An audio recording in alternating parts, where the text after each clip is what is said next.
Bonjour et puis c'est la nouvelle année, bonne année. Oui, meilleurs vœux, hein, une bonne année à tous les licenciés du club, à tous les sportifs, à tout le monde du sport, et puis surtout une bonne santé, hein, comme on dit Exactement. généralement, une fois qu'on a la santé, le reste, ça suit. Exactement, on marque des buts. Tout à fait, bah, j'espère. On a reprise du championnat dimanche pour notre équipe Bon, première à Hasbrook, donc ça nous tient à cœur de bien démarrer forcément l'année 2025. ce sera un derby compliqué parce que c'est Hasbrook, là. Ouais, bon, on l'avait vu au match aller, une équipe qui avait quand même vendu chèrement sa peau, qui était venue chercher le match nul chez nous, donc on sait que ça sera pas facile. Après, je sais que les garçons, ils ont rechargé aussi les batteries, Bec. on a fait un bon match amical aussi hier soir à Esquelbec, donc voilà. Et puis, bah, comme je disais, ça nous tient à cœur de bien démarrer l'année. Alors cette année, ça démarre bien, vous avez eu un label. Ça représente quoi, toi, en tant que président, ce label de la Ligue?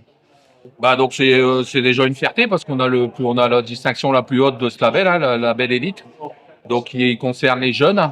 Donc là, on parle de formation, hein, des U6 au U18. Donc bah pour nous, c'est important parce que bah on le sait, à Saint-Omer, il y a un ADN de club formateur. Et donc ça, on veut le garder sur le long terme, hein. Ça fait partie des priorités du club de former pour que les joueurs ils puissent atteindre derrière l'équipe première, soit masculine, soit féminine. Ce qui est déjà le cas parce qu'aujourd'hui à Saint-Omer, on a plus de la moitié de l'équipe première qui est formée au club. Donc on a envie de continuer et de poursuivre. Et donc ce label, c'est une distinction qui vient récompenser le travail de tout un club, hein, des dirigeants, des bénévoles, des encadrants techniques, des éducateurs et des joueurs, bien entendu. Alors nouvelle année, et on a pu lire dans la presse que tu avais lancé un pétard. C'est une entente entre les clubs. C'est ton souhait 2025? Bah, j'en ai parlé à l'Assemblée Générale, j'avais dit quelques mots. La presse a retenu. Et c'est vrai que la Voix du Nord, on fait, on va dire d'une phrase un plus long article. Non, bah, j'avais dit ce soir-là qu'un club comme Saint-Omer, bah, aujourd'hui, on en a parlé, la formation, les féminines, l'équipe première, on a encore beaucoup de projets de développement. L'Odo-Marois, il y a aussi des bons clubs, des très bons clubs autour de nous.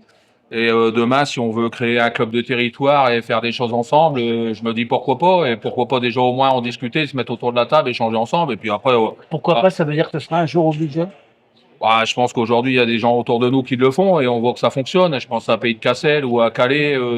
Et aujourd'hui, on est tous sur le même territoire, on a la même passion. On peut aussi avoir une intelligence collective qui fait que le football au Domarois pourra grandir de travailler ensemble. Maintenant, moi, c'est mon avis. On verra ce que les autres en pensent. J'ai vu que déjà, ça faisait beaucoup parler et beaucoup réagir dans le bon sens et parfois dans le moins bon. Mais bon, après, voilà, on sait que parfois bouger les lignes, c'est pas simple et ça plaît pas à tout le monde. Mais je pense que l'avenir du football, c'est aussi d'avoir une réflexion. Après, tout le monde peut rester aussi à sa place et continuer comme aujourd'hui. Il y a pas d'obligation. Mais je pense que l'Odo-Marois mériterait certainement de continuer à grandir. Et pour continuer à grandir, il faudra certainement avoir une vision plus collective. Mais les autres pensent peut-être que Saint-Omer écraserait les autres. Bah, moi, c'est pas ma vision. Moi, aujourd'hui, c'est pas au contraire, c'est de créer quelque chose ensemble. C'est de créer un club tous ensemble.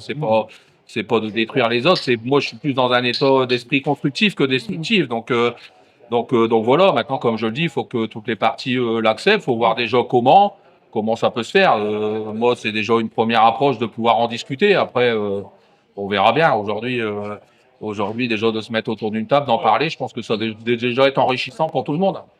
Merci beaucoup, Président. Et puis les rendez-vous ce dimanche à Hasbrook. Merci JF. On y sera. Merci beaucoup. Benjamin, bonsoir. Bonsoir JF. Bon, alors, un label, ça représente quoi pour toi? Et d'abord, c'est quoi ce label? Alors un label, déjà le label, c'est une campagne de la Fédération française de foot d'aide à la structuration des clubs.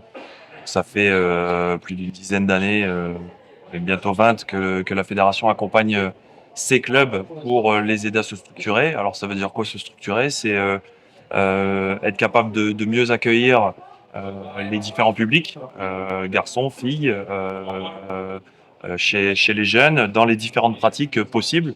Parce que on connaît tous principalement le foot herbe, mais il existe d'autres pratiques aussi qui sont accessibles aux pratiquants. De mieux les fidéliser, de mieux les former. Donc pour mieux les former, il faut aussi un encadrement d'éducateurs qui ait passé des formations et qui puisse être compétent. Qui dit formation dit à la fois le sportif mais aussi l'éducatif.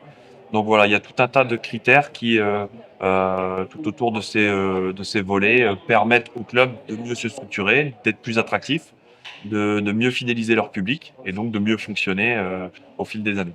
Alors, c'est un label qui n'est pas une durée à déterminer. Non, l'obtention du label est valable 3 années.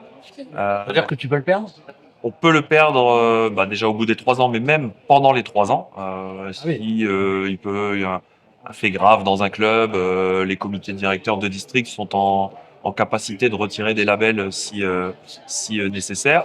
Euh, L'obtention de 3 ans ne veut pas dire que pendant 3 ans on fait plus rien.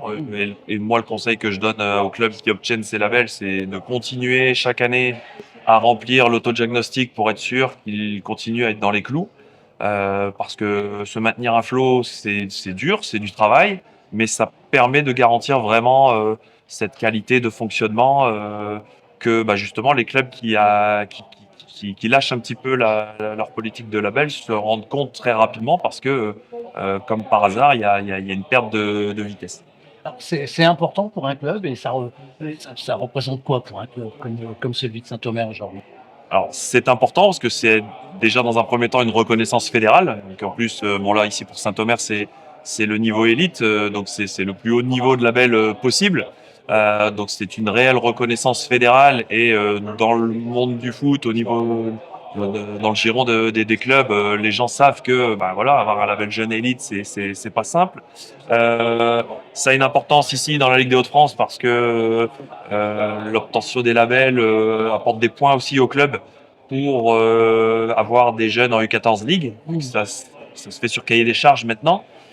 Donc ça, c'est non négligeable. Et puis après, les clubs qui savent bien aussi communiquer et vendre leur formation, ça a aussi son importance auprès des pouvoirs publics parce que un club qui vit bien, qui sait accueillir les jeunes de la commune, les former, les éduquer, travaille aussi pour sa commune et ça a un impact non négligeable auprès des politiques. Alors, pour terminer, si on est à Saint-Omer, est-ce qu'il y a d'autres clubs qui vont l'obtenir ou qui l'ont déjà eu? Oui, on a une quinzaine de clubs qui sont labellisés dans le district. Au niveau élite, comme je disais tout à l'heure, on a donc Saint-Omer, Boulogne et Calais RC qui l'ont obtenu également. Mais on fait la remise à Boningue-les-Ardres dans 10 jours, qui a obtenu le niveau espoir, donc le premier niveau, qui est un club qui se restructure depuis quelques années, que j'accompagne depuis 2-3 ans, et qui est vraiment en train de tout doucement grandir. Donc oui, on a chaque année, il y a un petit turnover, mais bon, on a quand même une quinzaine de clubs habituels qui régulièrement renouvellent leur label sur le district. Benjamin, merci beaucoup et bravo encore pour ce label. Merci, puis surtout bravo au club de Saint-Omer. On va d'abord vous présenter à tous mes meilleurs vœux pour cette nouvelle année 2025. Une bonne santé surtout, comme on dit, quand on a la santé, après le reste ça suit. Et puis souhaiter plein de bonnes choses pour l'équipe en 2025. On a fait une très belle année 2024 avec, j'ai vu que vous aviez partagé aussi, c'était hier l'anniversaire du 32e contre Dunkerque. Donc cette année, la coupe, on n'en parle plus, mais il nous reste 17 matchs de championnat, on en a joué 9, il en reste 17 à jouer. Donc tout est encore à faire et donc forcément que ça soit au le comité directeur, on a une grande confiance dans tout l'effectif. Donc place au championnat et puis éclatez-vous, faites une belle deuxième partie de saison, vous et puis le staff. On a vu que rien n'était fini puisque Boulogne qui écrasé le championnat, ils ont quand même perdu leurs 2 derniers matchs.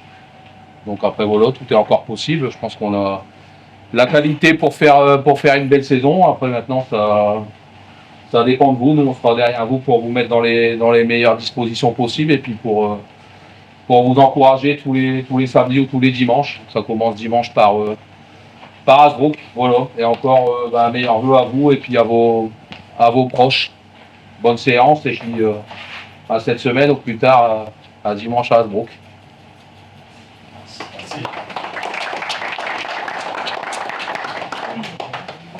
D'abord, bonne année. Merci à toi aussi. Qu'est-ce qu'on peut te souhaiter pour cette nouvelle année, à part les buts? À part les buts, Une montée. C'est ce qu'on souhaite également à Saint-Omer. Alors, Asbrook, match nul, match aller, il va falloir la gagner cette partie. Ouais, il va falloir la gagner. On y va pour gagner. Reprise justement du championnat, c'est compliqué quand on a fait une pause pendant la trêve. Reprise du championnat, mais on s'est arrêté même pas 15 jours. On a déjà repris depuis le 2 janvier. On a fait un match amical hier contre Estelbec. Ouais, entraînement ce soir, entraînement mercredi, entraînement vendredi. Donc on va être prêt et en forme. Comment tu vas aborder justement cette rencontre toi personnellement, parce que tu fais ton retour? Personnellement, bon, en gros, c'est le début de ma saison. C'est vrai, tu reviens en forme hein, quand même. Ouais, en forme. Un mot sur cette équipe que tu connais, il va falloir comment jouer. Il va falloir poser le jeu et retourner le plus possible et être efficace. L'occasion à but. Bon, on attend la victoire. On attend les Promis, je compte sur toi. c'est clair. Merci.